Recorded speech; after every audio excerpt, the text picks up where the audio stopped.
थेट जातोय नाशिकमध्ये इगतपुरीमध्ये जे भीषण असं अग्नितांडव झालं तिथं प्रत्यक्ष स्थळाची पाहणी करण्यासाठी म्हणून राज्याचे मुख्यमंत्री एकनाथ शिंदे हे दाखल झालेले आहेत। ही थेट लाईव्ह दृश्य आपण बघतोय। इगतपुरीमधल्या जिंदाल कंपनीमध्ये आज भीषण असं अग्नितांडव पाहायला मिळालं आणि या अग्नितांडवात 2 जणांचा होरपळून मृत्यू झालेला आहे। 12 जणांना यात वाचवण्यात यश आलेलं आहे। चौघांची प्रकृती गंभीर असल्याचं कळतंय। पण ही आग इतकी भीषण होती की बरेच तास लागले या आगीवर नियंत्रण मिळवण्यासाठी। या संपूर्ण परिसरात असलेल्या ज्वालाग्राही पदार्थांनी पेट घेतल्यामुळे ही आग आटोक्यात आणणं हे अवघड जात होतं। अजूनही काही प्रमाणात ही आग धुमसते असं कळतंय। पण जखमींची विचारपूस करण्यासाठी आणि या संपूर्ण घटनेची माहिती घेण्यासाठी राज्याचे मुख्यमंत्री एकनाथ शिंदे यांनी त्यांचा सिल्लोड दौरा तातडीनं तिथली सभा रद्द करून त्यांनी इगतपुरी गाठलेला आहे। तातडीनं ते इगतपुरीच्या दिशेने निघालेले होते। ते आता पोहोचलेले आहेत आणि या संपूर्ण परिस्थितीचा आढावा मुख्यमंत्री पुढच्या काही वेळात इथल्या अधिकाऱ्यांकडून घेणार आहेत।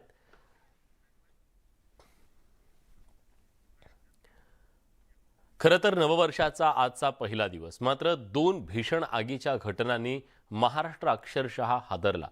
नाशिकच्या इगतपुरीमध्ये जिंदाल कंपनीत आग लागली। या आगीत 2 महिलांचा मृत्यू झाला, तर दुसरीकडे सोलापुरातल्या बार्शीत फटाक्यांच्या कारखान्यात स्फोट झाला। या 2 जणांचा मृत्यू झाला असून 7 जण जखमी झाल्याची माहिती स्थानिकांनी दिली आहे।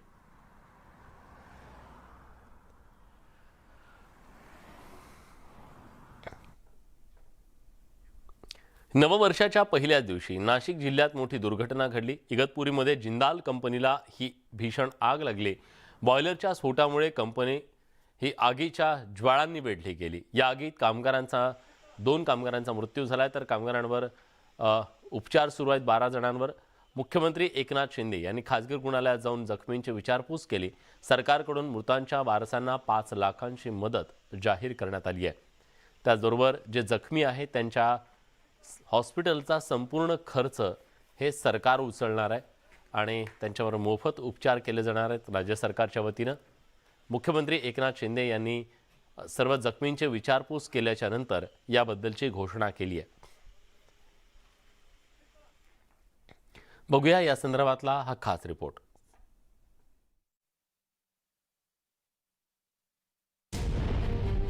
जिंदाल कंपनीत बॉयलरचा स्फोट।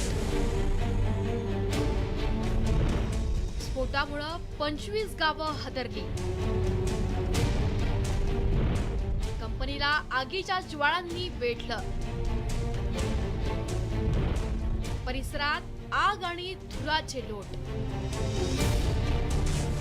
बॉयलरचा हा अशा प्रकारे भीषण स्फोट झालाय। या स्फोटानंतर जिंदाल कंपनीच्या परिसरात स्फोटांचे आवाज ऐकायला आले आणि क्षणातच या आगीनं कंपनीला वेढलंय। सर्व आगीच्या ज्वाळा आणि धुराचे लोट पाहायला मिळत होते। आगीनंतर प्रशासनानं हाय अलर्ट वरती बचाव कार्याला सुरुवात केली। कंपनीच्या वेगवेगळ्या भागात अडकलेल्या कामगारांची सुटका करण्यात आली। जखमी कामगारांना उपचारासाठी तातडीनं हॉस्पिटलमध्ये पाठवण्यात आलं। मतलब प्रेशराइज होके प्रेशर मार गया, लीकेज मार गया है, तो उसी में सब लोग जल गए हैं। वेपर हो गया, कुछ दिखाई नहीं दे रहा था, इसलिए फिर तुरंत सब लोग अपना अपना भागे। दुपारी 1:15च्या सुमारास बॉयलरचा स्फोट झाला। त्या स्फोटानंतर अनेक छोटे स्फोट झाले। आग आटोक्यात आणण्यासाठी अग्निशमन दलासह महिंद्रा आणि महिंद्रा कंपनी घोटी टोल नाका, इगतपुरी, त्र्यंबकेश्वर, सिन्नर आणि नाशिकहून बंब मागवण्यात आले। आजूबाजूचं ठाणे असेल, एचएल असेल, देवळालीचं कॅन्टोन्मेंट बोर्ड असेल, नाशिक मधल्या सर्व नगरपालिका असतील, MIDC असेल आणि आजूबाजूच्या फॅक्टरी, सर्व फायर टेंडर्स आपण इथे बोलवलेले आहे आणि ठाण्याला पण आपण निरोप दिलेला आहे। ठाण्याचे काही फायर टेंडर्स आपल्याकडे रिपोर्ट करताय। अशा प्रकारे आपण शर्थीचे प्रयत्न करून जीवितहानी होणार नाही याची सर्व काळजी घेतोय। भीषण आगीची उच्च पातळीवरती दखल घेण्यात आली। मुख्यमंत्री एकनाथ शिंदेंनी या भीषण अपघाताची दखल घेतली। त्यांनी सिल्लोडमधील सभा रद्द केली। अधिकाऱ्यांकडून आगीची माहिती घेत तातडीनं बचाव कार्याच्या सूचना दिल्या। आपली सगळी यंत्रणा तिकडे काम करते। मी सातत्याने त्यांच्याबरोबर बोलतोय। कलेक्टर, कमिशनर सगळे लोक आहेत तिकडे। जवळपास शहापूर, इगतपुरी, नाशिक महापालिका, MIDC, नॅशनल हायवे या सगळ्यांची फायर सिस्टीम या ठिकाणी बचाव कार्य करते आहे। हेलिकॉप्टर देखील रेस्क्यूसाठी त्यांनी ॲक्टिवेट केलेला आहे। सगळ्या प्रकारची मदत त्या ठिकाणी पूर्णपणे केली जाईल। सगळ्यात आधी लोकांचा जीव वाचवण्याचे शर्थीचे प्रयत्न आमची सगळी यंत्रणा करते आहे। बचाव कार्य सुरू असताना अग्निशमन दलाचा एक कर्मचारी जखमी झाला। जिंदाल कंपनीच्या भीषण आगीमुळे अनेक प्रश्नचिन्ह निर्माण झाले। सुरक्षिततेकडे अक्षम्य दुर्लक्ष झाल्याचं स्पष्ट झालंय। तर कंपनीत कोणतीही आपत्कालीन व्यवस्था नसल्यानं आगीवर त्वरित नियंत्रण मिळवणं शक्य झालं नाही आणि त्यामुळेच या सर्व प्रकारात दोषी असणाऱ्यांवरती कठोर कारवाई करणं गरजेचं आहे। तरच भविष्यात इतरत्र अशा घटना टाळणं शक्य होईल। नाशिकहून लक्ष्मण घाटोळसह प्रशांत बाग, न्यूज 18 लोकमत। आगीच्या या बातमीनंतर बातमी आहे राजकीय ठिणगीची।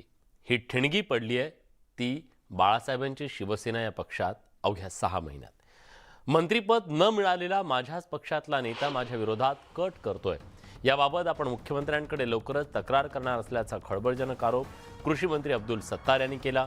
या प्रकारामुळे शिंदे गटात सुरू असलेली अंतर्गत कुरघोडी सभाट्यावर आली आहे। या प्रकाराबाबत आपण लवकरच मुख्यमंत्र्यांकडे तक्रार करणार असल्याचं सत्तार म्हणाले।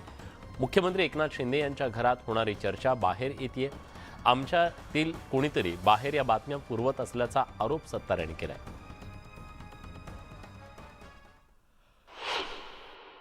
मी काही कोणत्याही कोणाचा नाव घेतलेलं नाही, कोणालाही बोललेलो नाही। मला ज्या वेदना होत्या, माझ्या जे काही मला मनाला वाटत होतं की कुठेतरी आपल्याकडून एखादी भावना तिकडे जावी, हीच त्याच्या पाठीमागची माझी पार्श्वभूमी होती। सर्व नेते मला टार्गेट का करतात? मी तर एक अल्पसंख्याक समाजाचा एक छोटा कलाकार आहे। माझ्यापेक्षा जे मोठे कलाकार आहे यांच्याकडे पाहायला पाहिजे, मोठे नेते आहे यांच्याकडे पाहायला पाहिजे। तर दुसरीकडे एकनाथ खडसेंनी शिंदे फडणवीस सरकारमध्ये मोठी अस्वस्थता असल्याची टीका केली आहे। या सरकारमधील अस्वस्थता वाढली तर हे सरकार कोसळू शकतं असा घणाघातही खडसेंनी केला। शिंदे सरकारमधील आमदारांमध्ये एक प्रकारची अस्वस्थता आहे। एकमेकाचं उन्नदानं काढताय असं आपल्या अब्दुल सत्तारांनी त्यात सांगितलेलं आहे आणि अजूनही न्यायालयाच्या निकालाची टांगती तलवार यांच्यावर आहे। न्यायालयाचा काय निकाल येतो याच्यावर या सरकारचं भवितव्य अवलंबून आहे आणि अशा स्थितीमध्ये ही अस्वस्थता जर वाढली तर सरकार कोसळू शकतं। छत्रपती संभाजी महाराजांवरून आता राजकीय वाद सुरू झालाय। काही लोक छत्रपती संभाजी महाराजांना जाणीवपूर्वक धर्मवीर संबोधतात, मात्र त्यांनी धर्माच्या नावावर कधी राज्य केलं नाही, ते स्वराज्य रक्षक होते असं वक्तव्य अजित पवार यांनी केलं। मात्र सत्ताधारी आणि हिंदुत्ववादी संघटनांनी अजित पवार यांच्या विरोधात आंदोलनाचा पवित्रा घेतलाय। अजित पवारांच्या या वक्तव्यावरून आता राजकारण सुरू झालंय। अजित पवारांचं वक्तव्य निंदाजनक असल्याचं मुख्यमंत्र्यांनी म्हटलं तर विखे पाटलांनी त्यांच्या राजीनाम्याची मागणी केली आहे।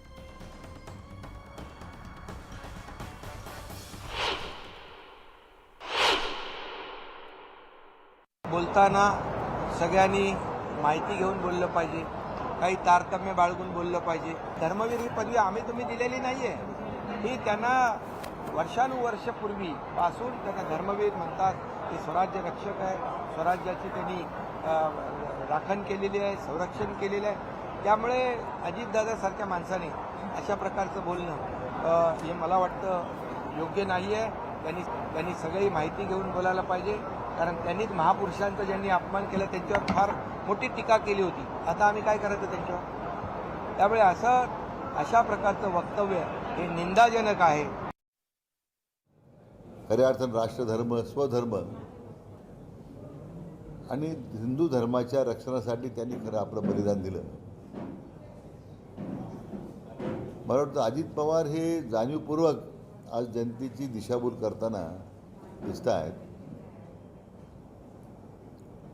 पण ते विसरलेत की छत्रपती संभाजी महाराज हे स्वराज्याचे रक्षक होतेच, परंतु ते धर्मवीर देखील होते। खरं म्हणजे माझी तर मागणी आहे की अजित पवारांनी त्यांच्या ह्या बेताल विधानामुळे छत्रपती संभाजी महाराजांचा त्यांनी जो अवमान केलेला आहे त्याच्याबद्दल महाराष्ट्राच्या जनतेची माफी मागावी. आम्ही हिंदवी स्वराज रक्षक धर्मवीर छत्रपती संभाजी महाराजांना धर्मवीरच म्हणणार असं ठणकावून धरणवीर अजित पवारांना आणि त्यांच्या राष्ट्रवादीच्या मंडळींना सांगतो. धरणवीर असणाऱ्यांना धर्मवीर ही पदवी कधीच कळणार नाही. जास्त वेळ न घालवता थोडी पण लाज राहिली असेल तर महाराष्ट्राच्या विरोधी पक्षाच्या पदावर जो ठपका लागलाय तो अजित पवारांनी पदाचा राजीनामा देऊन मोकळं व्हावं अशी मागणी मी ह्या निमित्ताने करतो. भाजपनं राजे संभाजी यांना धर्मवीर म्हणून त्यांची प्रतिमा मलिन केली आहे. संभाजी महाराज हे धर्मवीर नव्हे तर स्वराज्य रक्षक होते असं ठाम मत राष्ट्रवादीचे आमदार अमोल मिटकर यांनी व्यक्त केलं. ची संघटना असेल किंवा मिलिंद एकबोटेसारखी संघटना असेल, अशा काही लोकांनी संभाजीराजांना धर्मवीर म्हटलं. पण छत्रपती संभाजी महाराजांची खरी प्रतिमा जी इतिहास संशोधकांच्या नजरेतून आहे, ज्यामध्ये वासी बेंद्रे, त्यानंतर डॉक्टर जयसिंगराव पवार सर, अशा लोकांनी स्वराज्य रक्षक हीच भूमिका मान्य केलेली आहे. आणि डॉक्टर खासदार अमोल यानंतर आपण थेट जातोय मुख्यमंत्री बोलतात.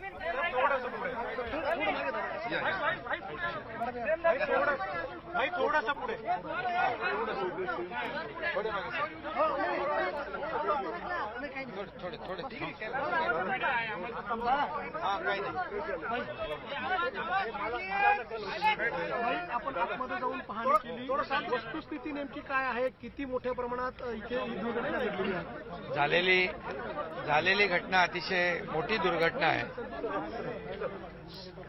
जेव्हा दुर्घटना झाली तेव्हापासून मी सातत्याने डिव्हिजनल कमिशनर कलेक्टर यांच्या संपर्कात होतो.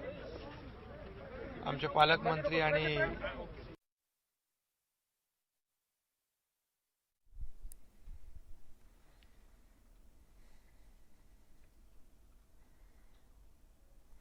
तर मुख्यमंत्री एकनाथ शिंदे हे काही वेळापूर्वीच प्रत्यक्ष घटनास्थळाची पाहणी करण्यासाठी गेलेले होते आणि त्यानंतर ते माध्यमांशी सध्या बोलतात. या संपूर्ण घटनेच्या संदर्भातली त्यांनी अधिकाऱ्यांकडून जी माहिती घेतली ती माहिती माध्यमांसोबत ते शेअर करतायत. आणि त्याचबरोबर या सगळ्या अग्नितांडवामध्ये ज्या लोकांना आपले प्राण गमवावे लागले त्याच्याबद्दल राज्य सरकारनं 5 लाख रुपयांची त्यांना आर्थिक मदत जाहीर केलेली आहे. त्याचबरोबर जे जखमी आहेत त्यांच्यावर राज्य सरकारच्या वतीनं सगळे मोफत उपचार केले जाणार आहेत असंही मुख्यमंत्र्यांनी काही वेळापूर्वीच जाहीर केलेलं आहे. पण सगळ्यात महत्त्वाची बाब म्हणजे नववर्षाच्या पहिल्या दिवशी जे अग्नितांडव इगतपुरीतल्या जिंदाल कंपनीमध्ये घडलेलं होतं, या अग्नितांडवाच्या नंतर जे काही प्रश्न उपस्थित झालेले आहेत त्या प्रश्नांची उकल करण्यासाठी म्हणून या संपूर्ण प्रकरणाची वरिष्ठ पातळीवर आता चौकशी केली जाणार आहे या अग्नितांडवाची. त्यामुळे नेमकं या आगीचं कारण काय आहे, यातले दोषी कोण आहेत, कुणामुळे या लोकांना आपले प्राण गमवावे लागले, या सगळ्या प्रश्नांची उत्तरं कदाचित या चौकशी समितीच्या अहवालाच्या नंतरच मिळू शकतील. पण आजचा दिवस हा महाराष्ट्राला हादरवून टाकणारा होता. इगतपुरीच्या या जिंदाल कंपनी झालेल्या त्या स्फोटानं, भीषण अशा स्फोटाच्या नंतर आगीच्या ज्वाळाने हा संपूर्ण परिसर आपल्या कवेत घेतला आणि मोठ्या प्रमाणात ही आग सातत्यानं भडकत होती. दोघांना आपले प्राण या आगीच्या दुर्घटनेमध्ये गमवावे लागलेले आहेत. 12 जण होरपळलेले आहेत, त्यांच्यावर रुग्णालयात उपचार सुरू आहेत. तर 4 जणांची प्रकृती ही गंभीर असल्याचं कळतंय. डॉक्टरांकडून सध्या त्यांचे प्राण वाचवण्यासाठी शर्थीचे प्रयत्न केले जात आहेत. दुसऱ्या बाजूला अतिशय भीषण अशी ही आग लागल्याच्या नंतर या परिसरामध्ये जे ज्वालाग्राही पदार्थ होते किंवा टँकर्स वगैरे होते, डिझेलचे टँकर वगैरे, हे सगळे बाजूला सारण्याचे प्रयत्न आणि या आगीवर नियंत्रण मिळवण्याचे प्रयत्न अग्निशमन दलाने केले. या परिसरातल्या MIDCतल्या, नाशिकमधल्या, एअरफोर्सच्या अशा अनेक ज्या अग्निशमन दलाच्या गाड्या आहेत त्या तात्काळ इगतपुरीच्या या जिंदाल कंपनीकडे डायव्हर्ट करण्यात आलेल्या होत्या आणि ही भीषण अशी आग आटोक्यात आणण्यासाठी अग्निशमन दलाच्या जवानांनी शर्थीचे प्रयत्न केले. आग भीषण होती, मोठी होती. पालकमंत्री आमचे तात्काळ तिकडे पोहोचले. सगळ्या यंत्रणांशी मी सातत्याने संपर्कात होतो, कलेक्टर, डिव्हिजनल कमिशनर सगळ्यांची, आणि यंत्रणा त्या ठिकाणी पोहोचली. रेस्क्यूसाठी एअरपोर्टचे विमानं देखील, हेलिकॉप्टर देखील ॲक्टिवेट केले होते, आणि परंतु ते 2 वरती जे अडकले होते ते देखील रेस्क्यू आपल्या लोकांनी केले, स्थानिक यंत्रणेने. झालेली घटना अतिशय दुर्दैवी आहे, मोठी घटना आहे, मोठी दुर्घटना आहे. यामध्ये जखमींना आता मी स्वतः पाहिलेलं आहे, डॉक्टरांशी स्वतः बोललो आहे, सर्व यंत्रणा इथे काम करते. यांचा जीव वाचवण्यासाठी जे जे काही करावं लागेल सर्वतोपरी पूर्ण मदत शासनाच्या माध्यमातून केली जाईल. हॉस्पिटलमध्ये देखील अतिशय चांगले उपचार होत आहेत. पेशंटबरोबर देखील मी स्वतः बोललो, आणि त्यामुळे पहिलं तर यांचा जीव वाचवण्याला आम्ही प्राधान्य देतोय. 2 लोकांचा मृत्यू झालेला आहे दुर्दैवाने, आणि 17 लोक जखमी आहेत. भीषण दुर्घटना झालेली आहे दुर्दैवाने. मदतीची घोषणा आपण करणार आहे. यामध्ये जे 2 मृत्यू आहेत त्यांना शासनाच्या माध्यमातून 5-5 लाख रुपये प्रत्येकी त्यांच्या कुटुंबियांना मदत केली जाईल. जखमींचा संपूर्ण उपचार आहे, शासन करेल, आणि या दुर्घटनेची उच्चस्तरीय चौकशी। यहाँ पर जो जिंदाल कंपनी की दुर्घटना हुई, आग लगी हुई है, ये बहुत ही दुर्दैवी घटना है। मुंडेगाव शिवसेना पक्षप्रमुख आणि माजी मुख्यमंत्री उद्धव ठाकरेंच्या पत्नी रश्मी ठाकरे यांच्या अडचणीत वाढ होण्याची शक्यता आहे। भाजपचे नेते किरीट सोमय्या यांनी रश्मी ठाकरे यांच्या विरोधात रेवदंडा पोलीस ठाण्यात तक्रार दाखल केली आहे। निवडणूक घोषणापत्रात उद्धव ठाकरे यांनी रश्मी ठाकरे यांच्या नावावरील कुर्ला इथले 19 बंगले दाखवले नाहीत। कर लागू असलेले हे बंगले आता गायब झालेत। उद्धव ठाकरे यांनी पदाचा गैरवापर करत अधिकाऱ्यांवर दबाव आणत हे काम केल्याचा आरोप किरीट सोमय्या यांनी केलाय। या प्रकरणी उद्धव ठाकरे आणि तत्कालीन जिल्हाधिकारी, रायगड जिल्हा परिषदेचे मुख्य अधिकारी यांच्यावर गुन्हा दाखल करण्याची मागणी किरीट सोमय्या यांनी केली। उद्धव ठाकरे यांनी आपल्या निवडणूक एफिडेव्हिट मध्ये रश्मी ठाकरेचे 19 बंगलो घोषित केले नाही।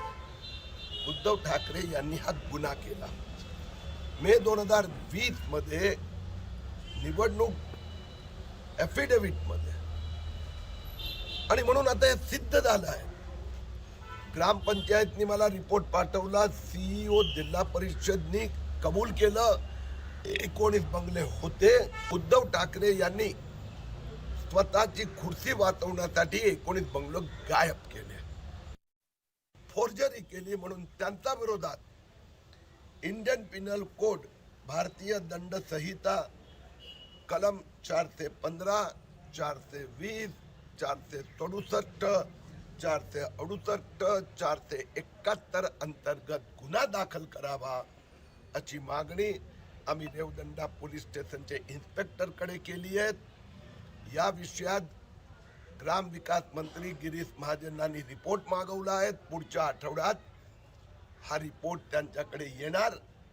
मुख्यमंत्री, उपमुख्यमंत्र्यांनी मला आश्वासन दिलं आहे की पोलिसांनी 7 दिवसात याचा तपास करून FIR दाखल करावा लागणार। ब्रेकनंतर तुमचं पुन्हा एकदा स्वागत। तुम्ही पाहताय महाराष्ट्राची खबरबात। नवीन वर्षाच्या सेलिब्रेशनसाठी घराबाहेर पडलेल्या तब्बल 8678 जणांवर मुंबई वाहतूक पोलिसांनी कारवाई केली आहे। दारू पिऊन वाहन चालवू नये असं आवाहन मुंबई पोलिसांकडून सातत्याने करण्यात येत होतं, मात्र त्याकडे साफ दुर्लक्ष करून ड्रंक अँड ड्राईव्ह करण्याचा प्रयत्न अनेकांनी केला। ड्रिंक अँड ड्राईव्ह करणाऱ्यांना 156 जणांच्या विरोधात कारवाई करण्यात आली आहे।